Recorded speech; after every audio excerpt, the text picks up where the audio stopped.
joined by Lindenwood men's head basketball coach Lance Randall, Chandler Diekvoss, and Brad Newman, coach.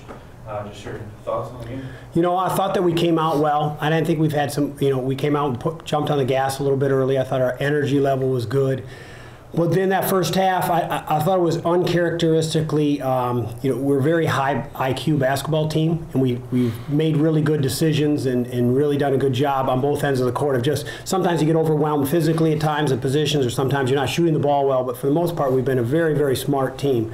And I thought in that first half, it was not us. It was uncharacteristic. And I don't know if it's the end of finals, coming in a break, whatever, but that hurt us. We had more turnovers, the most we've had in a half, I think, all year. But we rebounded, and we did a good job. Guys did an excellent job in that second half of continuing to move the ball and share the ball, and we just found a lot of easy shots. You guys are so unselfish, and they just share it. We got easy shots at the rim, the ball swung around, found open three-point shooters, and they struggled with their zone. They had a couple tough shots, get themselves a little bit of a lead. We had that turnover late, but we battled back. TJ Steele was a monster, and then obviously Adam finding Chandler there was a huge play. And these guys were just killers. Guys, it was a really tough match back and forth. There were 14 lead changes. Just talk about what the atmosphere was like out on the court. Well, that's a fun game to play in, obviously. Back and forth, they're a really good team, really competitive team. It's good to pull that one out, especially early in the conference season. It's nice to win one at home, especially a close one against a really good team. So we're just really happy to pull that one out. We knew coming in this game it was going to be a tough one. They weren't going to give up. It was going to be a battle. It was going to go back and forth, and it was just who was the tougher team, the smart team, more physical team at the end of the day. So Chandler, for you at that point, when you hit that shot, kind of describe what was going through your mind afterwards at the end when they didn't come through and make their basket. So you get pretty emotional on the court. Your favorite moment as a Lion? Yeah, definitely so far. I mean, that's a pretty memorable shot, and I'll remember that one for a long time. I made it, and I went crazy at first, but then we just sprinted back and got back on defense, and then when I saw him miss that shot, we all just went nuts on the court. Chandler, you were 7 for 12 tonight. Brad, you were 6 for 13. Both great shooting nights. Is there something that you guys did in practice this week to prepare you for the game? I actually shot really bad in practice this week. Coach Randall reminded me of that on the way up here, but I knocked him down in the game, which is the important thing. And we just work on shooting every day, so we continue to improve on that during the year. Not our free throws, though, I guess. Yeah, free throws were rough today. So you guys were down 7 at half. What adjustments did you guys make in the locker room to come outscore Emporia in the second half and turn this game around?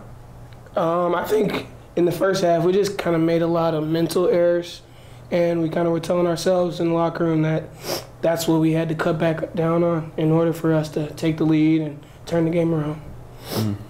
Ball movement and player movement was just, it got stagnant for some times. We were 9 for 15 in the lane in the first half. We just got some good lane touches, but at times we got stagnant and held the ball. In the second half, I thought we did a much better job of consistently just moving people, moving the ball.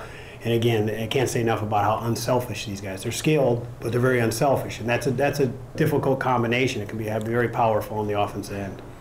Coach, you're talking about touches in the lane. You guys outscored Emporia State 40-22 in the paint. Just talk about your guys' ability to finish at the rim in the paint. I thought we did a good job. They don't have a great shot blocker, at the rim, and so guys I think got comfortable. We got some deep touches at the end, but again, a lot of it's the ball handling that led to that, and then our guys moving to different spots and adjusting to the help. They helped up. Our guys are there. They get a dump down and get an easy shot. And just attacking and finishing, because we put so many shooters on the floor, guys who can really score the ball. They tend to stretch, and after a while, it's hard in our offense. There's a lot of motion. Guys start stretching through screens, and then they were switching during some periods of time because they were having a hard time chasing us through screens, and that created the matchups for these guys to be able to drive and make the right plays. And I mean, again, I can't emphasize how important and how pleased I am with the unselfishness of this group on that end.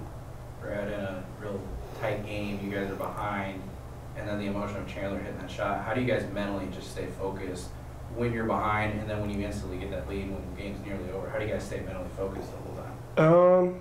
Did we?